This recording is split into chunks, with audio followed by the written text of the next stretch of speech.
Welcome to the Work Well, Live Well podcast. I'm Leanne Camilleri and I am passionate about helping people to flourish personally and professionally. Drawing on the foundations of positive psychology, neuroscience and well-being, I hope that what I share is of value to you. Today, my guest is Stephen Archer, and he is Managing Director and Lead Trainer and Supervisor for Mindfulness Works for organisations. He is passionate about helping people to learn mindfulness and discover its benefit. Stephen is an engaging speaker and trainer providing practical and original perspectives on practicing mindfulness in the digital age. At the age of 23, Stephen was formally trained in mindfulness as an ordained Buddhist monk in the Thai forest tradition. His training included working closely with different teachers and completing lengthy retreats to strengthen his practice. 13 years later, he emerged from the monkhood with the intention to offer his skills and learnings to the public. During the last 25 years, Stephen has run workplace mindfulness trainings for organisations including Westpac, Kiwi Bank, Air New Zealand and the New Zealand Police. And he has delivered courses in healthcare and prisons and assisted the Mental Health Foundation of New Zealand to develop their approach to mindfulness. He has worked at the Leadership Development Centre in Wellington, running year-long mindful leadership programs. And he is also a trustee of Te Moata, a retreat centre and nature sanctuary in the Coromandel, where he has led over 40 public 7-day residential mindfulness intensives since 1996. So let's get started. And I'm especially honoured to be speaking with you today as my guest because you are my mentor for Mindfulness Works Australia. I really enjoy our connection as as a mentor. I've learned a lot from you, and so I'm really happy to be able to share this with our conversation with others. It's great to have this opportunity to talk and share. Yeah. So I'd love to know from you, Stephen, what led you to meditation and mindfulness? Yeah, I got interested in mindfulness and meditation as a teenager. I can locate it back to about the age of 14 when I first got really interested, just sort of magnetically attracted to Buddhism and Hinduism and meditation practice in general. And this is back in the 70s when it wasn't anywhere near as popular. There wasn't a proliferation of mindfulness classes and courses around like there are now. So I went to India when I was 20 and started getting involved in some Buddhist meditation practice. When I came back to the UK, where I've been living, I started a 3-year degree course in where I was focusing on Eastern religions, Buddhism in particular. I wrote my thesis on Buddhism. And during that time, I started getting involved with Buddhist monks because I wanted to basically be around other meditators and learn. And that's where I kind of met my first teacher. And so when I finished my degree at the age of 23, I went into the monastery, and that became the main focus for my own training in mindfulness practice. Mm. So what did that mean for you in joining the monastery? What does it mean for me? Well, what did it mean? What did that mean? How did that change? Did it affect your life in any way? What did it mean? Yeah, it was. It affected my life 100%. I mean, being a monk is not like a part-time job or something. You don't go home at the weekends, So for me, it's a massive commitment, actually.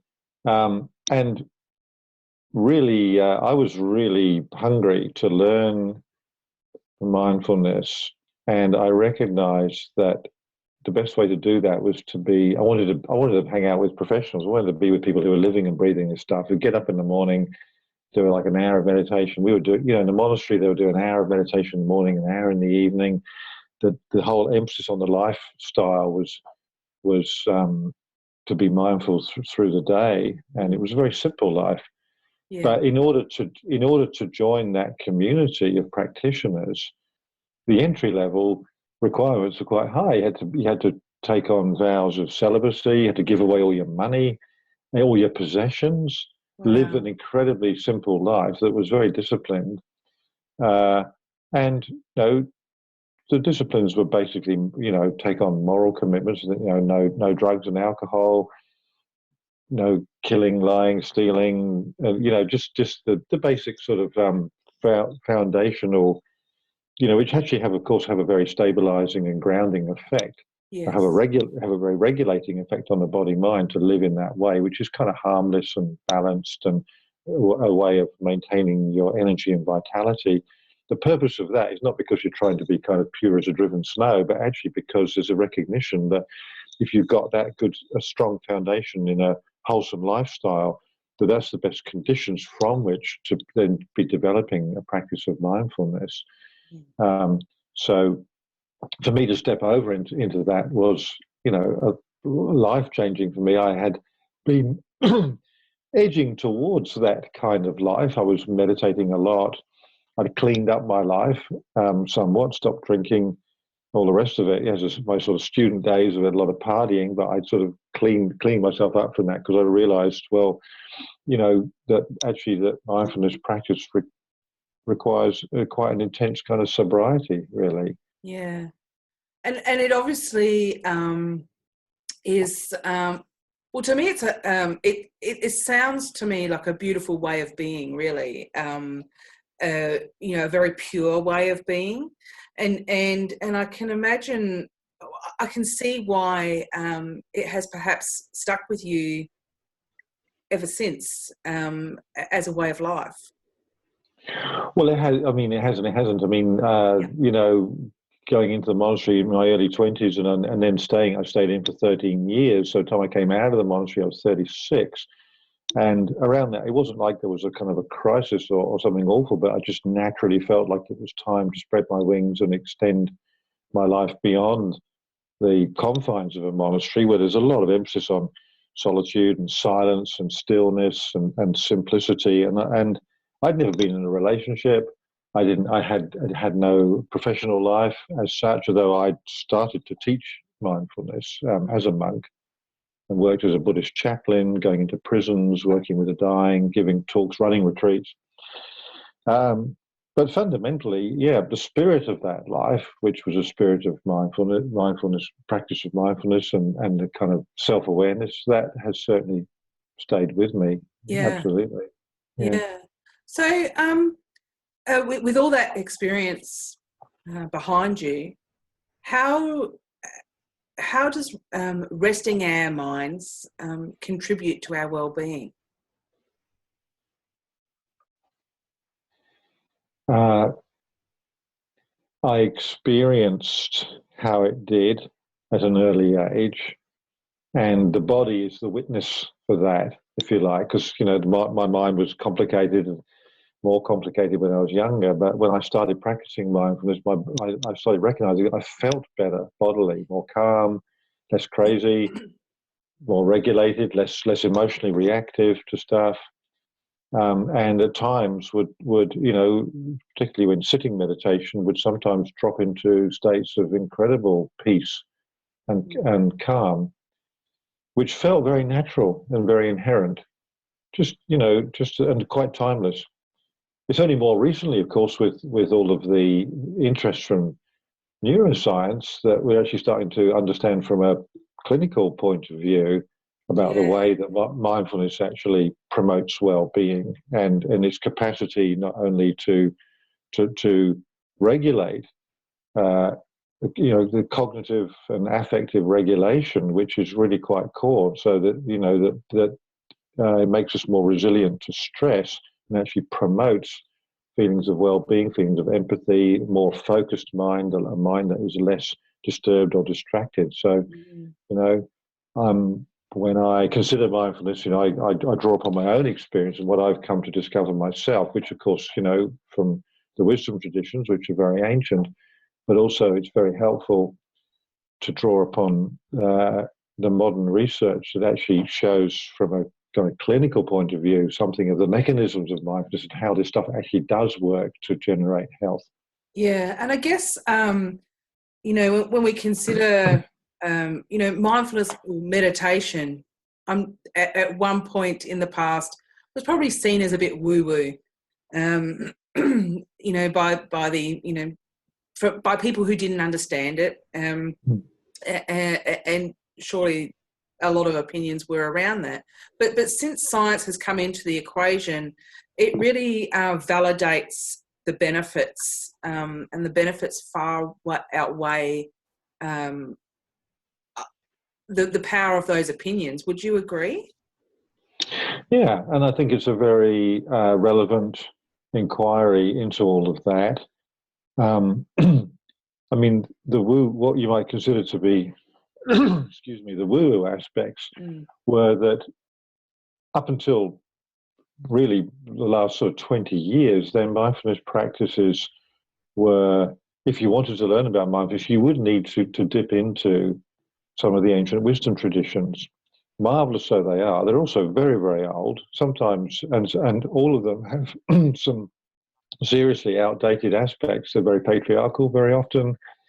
They don't have a modern kind of view or perspective.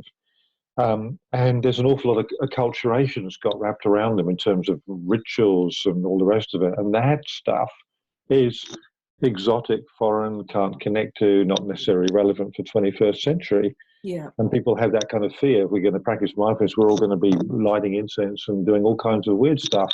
Yes. Oops. And so it's great. Excuse me. It's been a blessing. Yeah. I feel that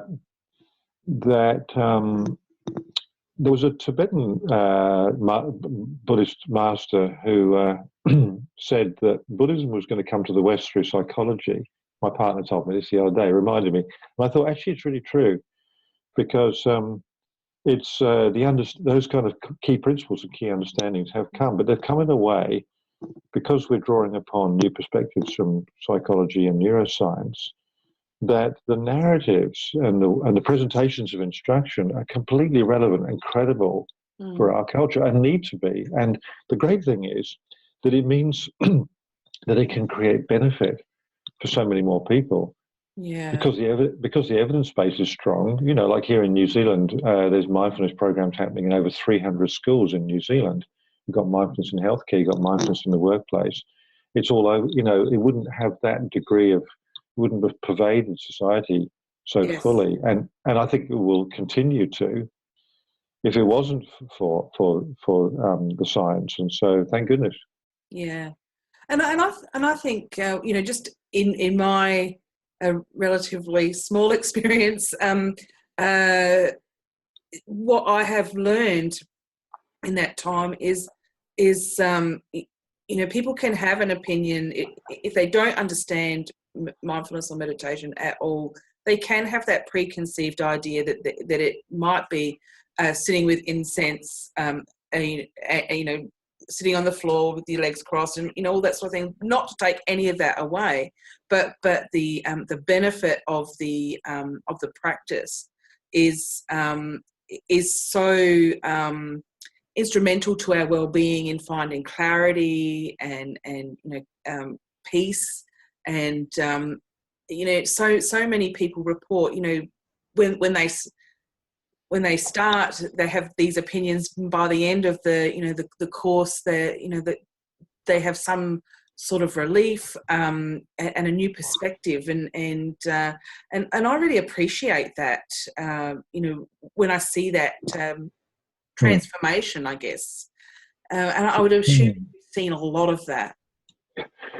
Yeah, I mean, it's interesting, you know, that we are both mindfulness instructors, and we're part of an organization of instructors. And sometimes I feel that it's a kind of a concern that we sometimes have about the kind of woo-woo aspect. In reality, I actually very, very rarely encounter it. Yes. And yeah, currently I'm doing some online mentoring with a neuroscientist, Bachara Saab, who's based in Zurich, and he mentioned to me, we've got it on our new website, that internationally, neuroscientists agree that mindfulness changes the brain in really positive ways, and that information has been known for at least 10 years now. Yes. So he said there is no debate. It's not up for there's no debate or doubt about this. We know for sure. Yes. So, when I move around many different populations, I was working with a group of teachers yesterday in the afternoon. I was working with a public group in the evening. I present mindfulness as a science of mental fitness. And I draw upon the evidence base and the way I'll talk about it in psychological terms to say, to talk about the human brain and talk about attention and say, there's no theory to this because you are doing something with your attention in every waking moment. And that's what we're starting to look at. We're starting to realize that our attention can be very habituated, but also we can strengthen our capacity to have a real quality of attention in the present moment. And not only do we enjoy the fact that it boosts our mental and emotional capabilities, but it's also actually very healthy to do. And when I'm, opening up a consideration of mindfulness in this way, there's nothing woo-woo about that. No. We're not going anywhere weird at all. There's no funny words. There's no philosophy. I like to just stick to that, and disabuse people of that. If it was to come up, very rarely does, that there's something weird about this. I just sort of say, this is exciting new information. 100 years ago, there was not a strong, rigorous understanding in the mainstream of the health benefits of exercise. This is an interesting thing. People actually didn't really know that if you exercise regularly, that you could improve your heart and all the rest of it. Like, we have that information now. We know it for sure. Yeah. I'm saying what's exciting coming in now is we have some new information, at least from a science point of view, about the science of mental fitness. And here's something, we call it mindfulness, which is a key way of boosting your mental health and the fitness of your mind. And here's the information behind it. And it's so powerful. Excuse me.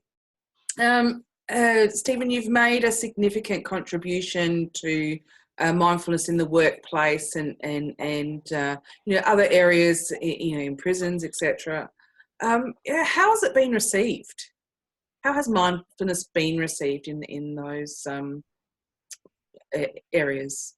Yeah, I mean, I've been teaching mindfulness for just over 30 years now, and so it's been an interesting journey from a historical point of view, because of course 30 years ago it was much more of a fringe activity. I can remember someone saying to me, "You're never going to be able to make a living teaching mindfulness. Who wants it?" And I think that that was true in those days. So these days I'm very, very, very busy with it, and so the response is huge and keeps on growing actually. So so in other words, the reception has changed over time. And I guess that also over that time, I've learned smarter ways of presenting this. And, and so I spent some time in my own professional life keeping up, or trying to keep up with the research and the neuroscience, because it's turning over so quickly. It's actually quite hard to do. It's a very strong, rapidly emerging field. But it's so satisfying, I find. I mean, of course, I want to be able to get out there and make a difference. And I've been working with the New Zealand Police recently. So I often take these kind of deep dives into cultures and working groups of people who I'd never have anything to do with normally. And it's wonderful to, dive into mindfulness practice with different kinds of groups of people and explore, how the core principles are universal, but actually people, need to make it relevant. If you're a first responder, then how is that relevant for you? Yes. perhaps where you're facing a lot of stress and trauma, perhaps as part of your daily job, versus, say a school teacher, which actually in New Zealand, teaching is statistically the number one most high stress risk profession in New Zealand, and the demands of being with kids all day long and the different kinds of stuff. So it's it's a very, very creative field, I find. Yeah. If someone starting out with mindfulness, Stephen, what would your advice be to someone thinking about exploring that space? Yeah, I would directly encourage practice. Sometimes people say to me, "Oh, I really love the concept of mindfulness," and I'm like, "Okay, I understand, but it's like saying I really like the concept of exercise. It's a great concept, but actually, there's no benefits just from reading books about it. You actually got to embody it. And in my experience, the best way to do that actually is to find a teacher or a class.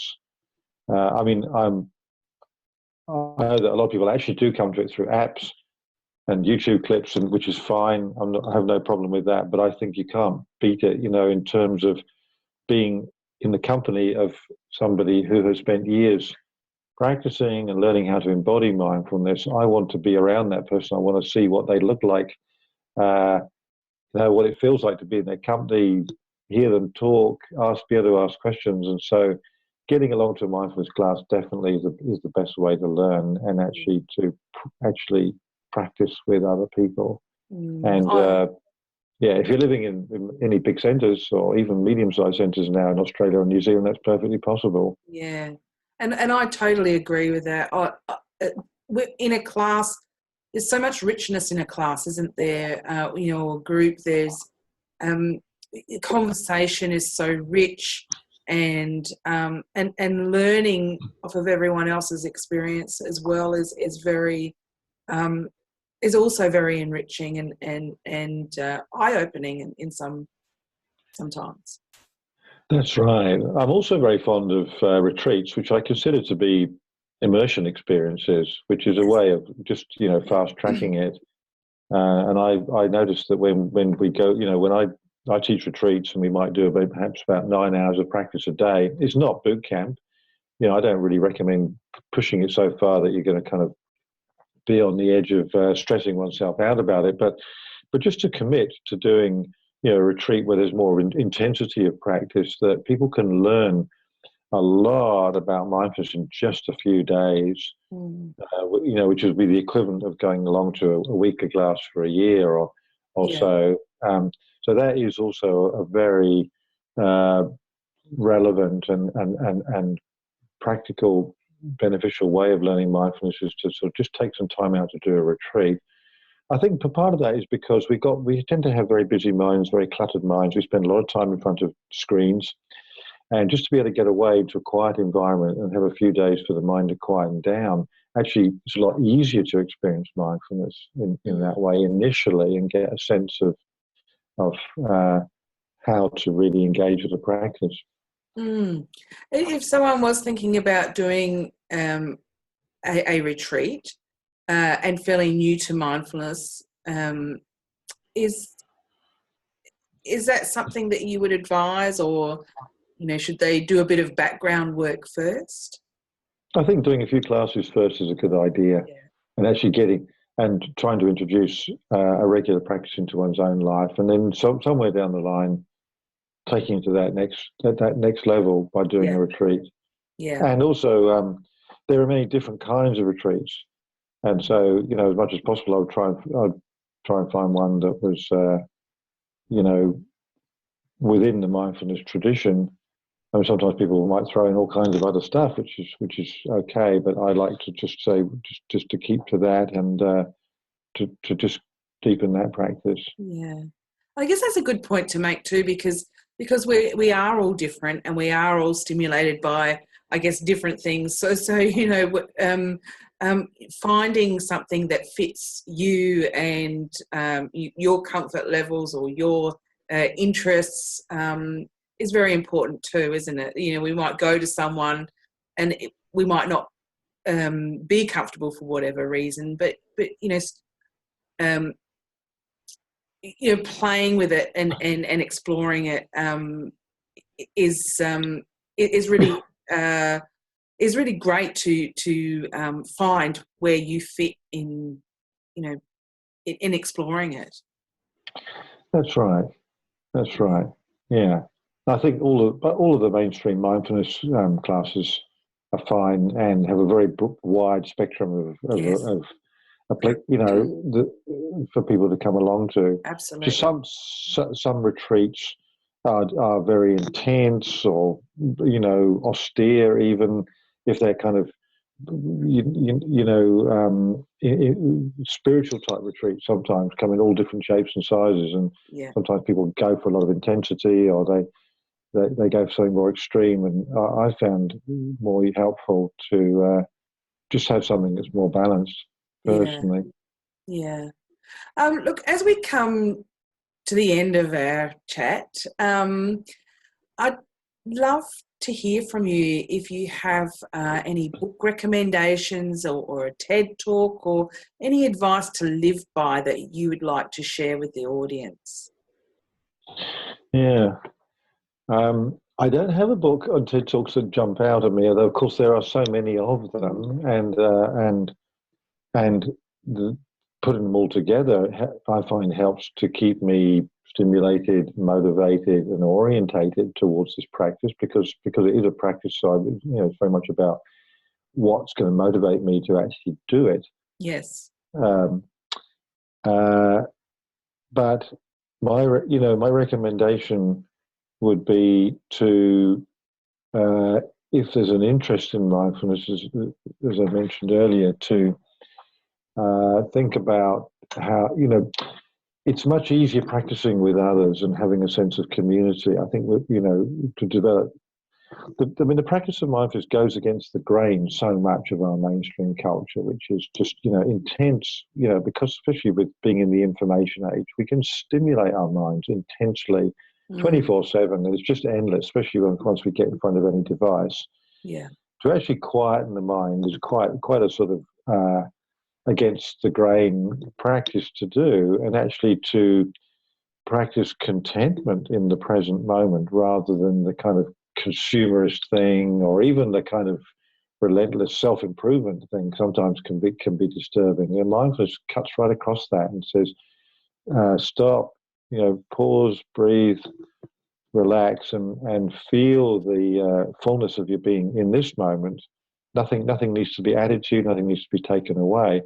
So I think that because even though it's kind of quietly radical, really, mindfulness practice, and I think, for me, having teachers, guides, mentors, peers along the way is absolutely invaluable.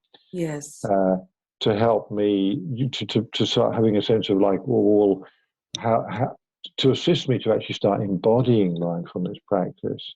It's one thing to read a book about it and you think, well, this is all great, this is all marvelous. But to actually start to embody it is something else altogether, and whatever's really going to help that. Yes. And sometimes it might be just less, not more. Sometimes simplifying one's life to the point where I can say, well, I can just slow down a little bit. Yeah. Because I'm going for quality of life here rather than quantity. And I think it's a real game changer. Often when I notice, in the progress of mindfulness practice, people often get to you have moments where they feel they start dipping into that sense of the absolute deep contentment and peace, which is available when we start to relax consciously with ourselves and stop all this kind of mad seeking and running around, or hyperactive conceptual mind as well. When the mind starts to quieten, you start to experience that natural peace of the body mind, which is available to everybody. And that's so precious. And so it's quite something to then, like, how do we protect that, and how do we really take care of that and grow that in ourselves. And I see it as a really creative way, and I agree with you that we all come to this in our own way. It's not like trying to copy anybody else, but the way that we start to embody mindful presence becomes like a work of art and a creative act. But having support from other people and encouragement, I would say absolutely number one. Yeah, thank you.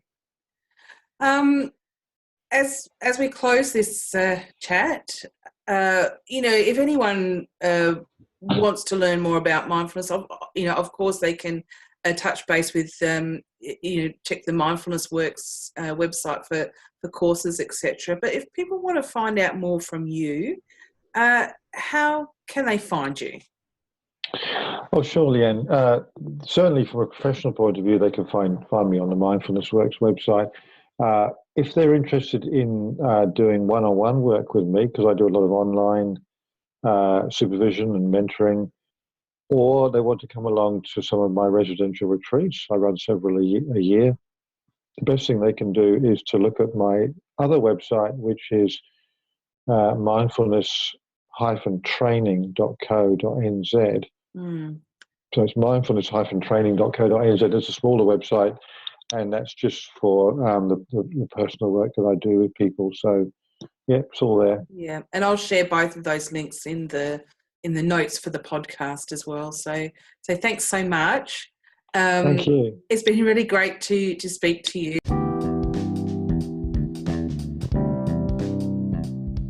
And thank you for joining me. If you would like to know more about Stephen, you'll find the link to his webpage in the show notes. And if you would like to explore mindfulness, you will find a link to the Mindfulness Works Australia courses in the show notes. Mindfulness Works Australia has introduced mindfulness to over 8,000 Australians, and there are trainers all around.